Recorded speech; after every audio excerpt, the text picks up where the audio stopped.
The information provided on lifeinterruptedradio.com is for educational purposes only. Welcome, everyone, to the Autoimmune Hour on Life Interrupted Radio. I'm your host, Sharon Sayler from SharonSayler.com, and my pleasure to be with you here another Friday night, 7 p.m. Eastern Time, and I'm down here in sunny Florida enjoying myself. It's actually got kind of cool, which we had a cool streak here, and people were like running around saying it was freezing. It got to like 57 degrees. I had to remind them I'm from the Pacific Northwest, and I thought I was home. It was great, though.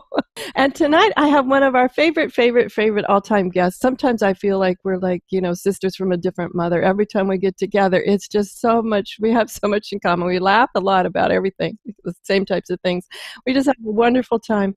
And she is being so sweet. She just got back from a long trip herself, and so she agreed to be on the show. So I want to introduce her because she's awesome, and what we're going to talk about tonight, I want to get her a take on a bunch of things I've been hearing lately, sort of in social media, and her take on what's fake news and what's real news. So we'll around our diet, because that's the thing that where I'm at in my healing now seems to be the biggest thing, place where I trip up.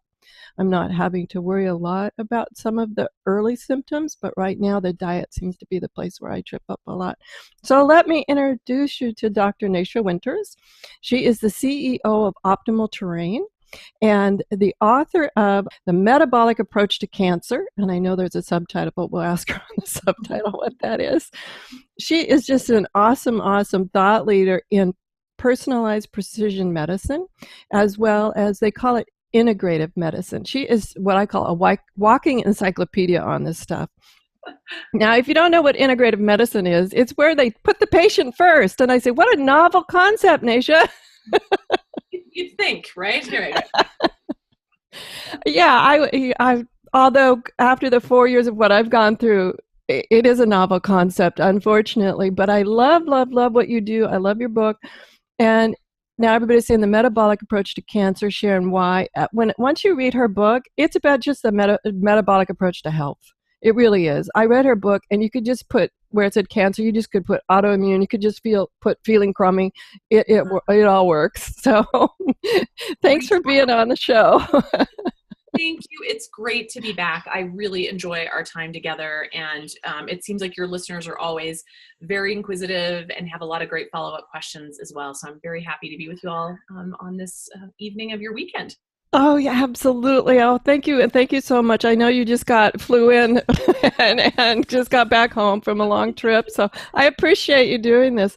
One of the things that I found, and a lot of the people that contact me that listen to the show are through what I'll call that first critical phase of the autoimmune, where everything's out of control. And they're sort of gotten to the point where the flares are maybe a little bit smaller or a little bit different, or they know what is coming now. I can catch my flares a lot sooner now because, I know what it is. Before, when it first happened, I'm like, oh my gosh, everything got out of control. But one of the places where I trip up a lot, maybe it's because I travel, but where I trip up a lot is my diet. And I know what I can eat and I can't eat. Sometimes it's hard, that way. But lately I've been reading a lot on social media about all these different kinds of diets. And I'm sorry, even if I was healthy, I'd still be totally confused. Or I shouldn't say even if I'm healthy. I am healthy, but if I didn't have an autoimmune experience going on, I'd still be totally confused. Now, I know you're a big advocate of the keto diet, the ketogenic diet. First, let's explain that, and then I'll ask a couple of questions about it that I've seen in social media that just have me going, what's up? Yeah, exactly. First of all, you are not alone when it comes to an absolute confusion around diet. It's first of all, you have to remember, let's just get very basic here. We've really done no good studies, really no good long-term studies overall, simply because the funds are not there. And you also— That's shocking. I know. Well, I'm sorry. That's shocking. You can't make money on a diet. It's just the plain reality. People don't— Unless you write some crazy diet book, like all of these little diet books where you're supposed to only eat one certain kind of fruit or something, they make money. You have to remember they don't at all. That's the funny thing is, so when you look at the research dollars where they're being put, they're being invested in areas that it's going to return their investment in a big way. we can't get a return on investment on the research, the millions of dollars it would cost, or actually the multi-millions of dollars it would cost to set up a trial big enough, long enough, appropriate enough to look at any one diet would be cost prohibitive, because you can never get that money back. So unless we have a philanthropic donor who's not needing to ever see that money again, we'll likely never see these studies really played out. So we've taken a lot of extrapolated data from other studies and kind of pieced together, and really no matter where you are in the world of diet, nutrition today, you can kind of make a case or whatever your belief system is. And then that, of course, leads to even more of the confusion. The other part of the confusion is our medical community itself. Medical schools, less than 25% of all medical schools are even offered an elective course in nutrition. And oh my gosh. Right? No, So that explains my tour through Western medicine and saying that I'm when I first started, and I still am, I have food sensitivities and I avoid them. One time I had a gastroenterologist tell me food sensitivities were a myth. And I said, well, my stomach and my skin telling you otherwise, yeah. telling me differently, but okay. Exactly. And I've been in many a conversation, either directly or indirectly, with physicians around the world who've said just that. Sugar doesn't have any impact on cancer. Diet has no impact on health. Sensitivities to food have no impact on immune function. I've heard that over and over, and it's sort of like they're staring right at the data. Yeah. They're not seeing it. They're not seeing it with what's actually in the written literature, but also what their patients are experiencing.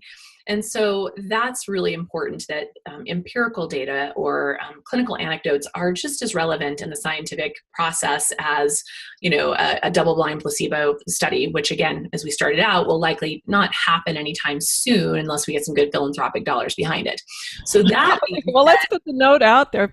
Yeah, let's do it. And I think it's going to come. I think it's going to come. There's a lot of people very interested. So what I think is really cool, though, is instead of getting overwhelmed and confused by the data of what's the best diet for X, Y, and Z, let's talk about, instead of the differences, where I go with folks is the commonalities. What are the common threads? What's the common denominator that gives a healthful diet? So first of all, a healthful diet is a diet that, I think I've said this on your show before, but I have a sticker on my refrigerator that says, eat organic food, or as your grandparents called it, food. Okay. I love it. Right? That should kind of put you in a little context of, wow, it takes such effort today to even find real food. So yes, it does. It does, especially if you travel, but absolutely. Exactly. But I found I'm lucky in the Pacific Northwest, we have a lot of organic farmers. I know where you live, you have a lot of organic people that, you live in a very foodie culture. Down where I travel a lot, not so much. And it's interesting. In fact, this is a little side note, but where I grew up in Kansas, which is considered the bread basket of the world, and today it's more like the feedlot basket of the world. But after our book came out, I received an email from a woman who happened to read my book, love my book, and then happened to note on my Facebook page that I was from Kansas. And she wrote, hey, I'm in Kansas in this tiny little town, and I just started the very first farmers market ever here. And of course, I'm thinking to myself, there's a million tiny towns in Kansas, until she tells me she's from the town that I spent most of my childhood in. And I felt over, because literally, I used to say to my husband, pigs will fly before we see real food in Pratt, Kansas, Sawyer, Kansas, in that area. And when I would go to visit my grandma, she lived outside of Dodge City, Kansas, we'd have to take all of our food, 13 hours on a drive with major coolers in our vehicle, just to eat for a few days to go visit my grandma, because you couldn't even get a bad head of iceberg lettuce at the grocery store. It was just terrible and so processed. And I about fell over to see this, because that's showing me there's a shift happening. And she and her husband, they came from long generations of farmers and ranchers that were very much sucked up by the Monsanto processed CAFO farming industry. And her husband got glyphosate poisoning, Roundup poisoning. That was their come to Jesus, if you will. That was their big awakening that drove them to create this. And it's picking up momentum. It is so exciting to see. In fact, I'm going to go and do a book signing soon at their farmers market this summer. So I get to go see a lot of old family, but also just to go and celebrate the change that's happening in the pockets of the world that used to be food deserts. And it's really gives me hope of where we're going. Oh, me too, because I started coming here, I don't know, almost 9 years ago now. And I come quite a bit. And when I first came, it was like, I would just like shipping food myself, and my checked bag was mostly food. And now, I think 3 or 4 months ago, I found this fantastic little organic farm. It's 5 minutes from my house. I met the two guys doing the, actually, oh yeah, here's the kale. I just picked it an hour ago. I'm just like, awesome. I'm over there every day. Real food. And that is exactly when we look at the common denominator of the healthful diets, real food eaten seasonally and locally whenever possible, as much as, making that the majority of your intake. Like I should not be eating a papaya in Durango, Colorado in March, that there's not a papaya anywhere even remotely close to where I am. So those are things to consider about your diet. And the other common theme in all the diets that are shown to be healthful and helpful is a plant-based diet. And so I am very much a promoter. I eat no less than 10 to 15 servings of vegetables a day.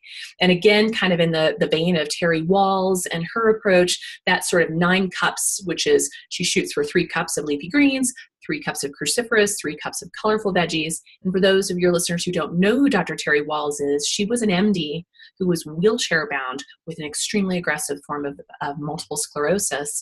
And she has completely resolved it with diet, right? And has a clinical trial for MS. So this is perfect with your listeners, or you being in the Autoimmune Hour, but she now is getting funding to do a trial with diet in autoimmune and particularly with MS. So it's happening. And there's a lot of anecdotal things out there. I'm glad that research is finally paying attention to it, because everybody I talk to, the 3 things they say: stress, diet, and toxicants. Yeah, poisons. Yeah. Poisons. Yeah. Sorry, that's. I was with you. I was good, because I just spaced out there. But that's the things that and diet is huge, because when I go off of the things that I know that I feel best on, I'm shocked at how fast I feel it. It does not take. I don't have any question about what it was that sent me in. Exactly. And I think that segues into kind of the third part of this discussion of the healthful, what's the common denominator? The common denominator of a healthy diet across the board today is one that is allowing you to be metabolically flexible. Okay. And what I mean by that is to be able to be a hybrid burning engine. And so specifically, we only started really deviating from, so today we call a low carb diet, we call this thing a low carb diet or paleo or keto or whatnot.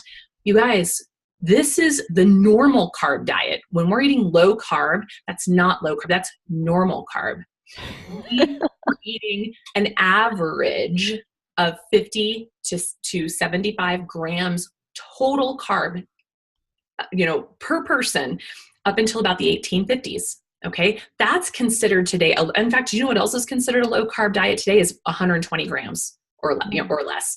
That's still a very high carb diet, and we're calling that low carb today. Most people have had their carbs by breakfast, and so let's talk about that's what right.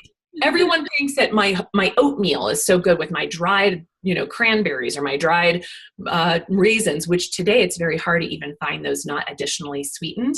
And then fill that with our, have our glass of orange juice or maybe our whole grain toast and maybe a banana with some low fat yogurt. That whole meal was one giant sugar bomb. All of it. Probably if you put that into MyFitnessPal or Chronometer, that was probably about 300 grams of carbohydrate. And what I just listed there, that's more than 3 days worth of sugar by the end of breakfast. Okay. Awesome. So that's crazy. And this is the majority. In fact, I was just at a conference, a cancer conference, and I basically fasted through the whole weekend because it was sugar on sugar on sugar with sugar, and everyone thinking they're eating a very healthful diet. So it's very interesting. So when we talk about ketosis, people think when people talk about ketogenic diet, they think of it as a phase or like a fad. That's where I was going with my question, because that's where I'm seeing a lot of argument all over social media and stuff about ketogenics. Yeah, let's get really simple here. If you are functioning metabolically appropriately, meaning how your mitochondria need to thrive, which are the powerhouses of your body, you should be able to finish your last meal in the evening. And by the time you have your next meal between 12 and 16 hours later, which is the appropriate window of time to wait to have a nice fast there, so overnight through your sleeping time as well, you should be naturally in a ketogenic state. Okay? You should be showing trace ketones. And that's not altering your diet in any shape or form. That is just normal. We functioned as a hybrid engine since the beginning of time. We always have.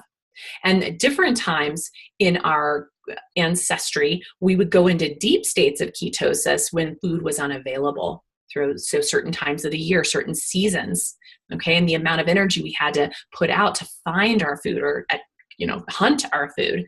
And we needed that dual engine, if you will, dual fuel source, so that we could stay alive and aware, so we could find our next meal. That is our metabolically flexible place. It's a natural state of being. Well, let's take a quick commercial break there. The information provided on lifeinterruptedradio.com is for educational purposes only. What you hear, read, and see on Life Interrupted Radio is based on experience only. The information presented here should never be used for any legal, diagnostic, or treatment purposes.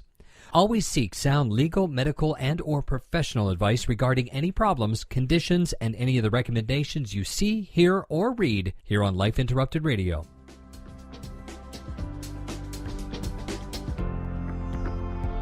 You've been listening to Life Interrupted Radio. To learn more, listen to other shows, and gain free resources that can help empower your life, be sure to stop by lifeinterruptedradio.com.